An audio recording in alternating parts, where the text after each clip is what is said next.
1000 స్తంభాలు, కాని ఏ ఒక్కటి దైవ దర్శనానికి అడ్డురాదు.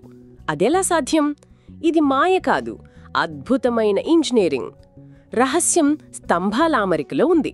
వాటిని యాదృచ్ఛికంగా కాదు, ఒక ఖచ్చితమైన జ్యామితీయ నమూనాలో, ఒక గ్రిడ్ పద్ధతిలో అమర్చారు.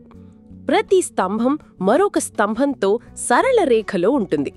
దీనినే దృష్టిరేఖ అంటే లైన్ ఆఫ్ సైట్ సూత్రం అంటారు.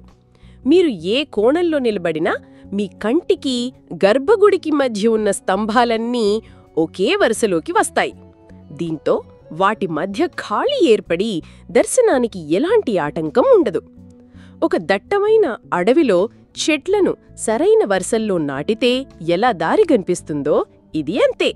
ప్రతి స్తంభం యొక్క ఎత్తు, వెడల్పు మరియు స్థానాన్ని ఖచ్చితమైన లెక్కలతో నిర్మించారు. ఇది ఆకటియ శిల్పుల గణిత మేధస్సు, రాళ్లతో చేసిన అద్భుతం. తెలియని నిజాలు, అంతుచిక్కని రహస్యాల కోసం మా ఛానల్కు ఇప్పుడే సబ్స్క్రైబ్ చేసుకోండి.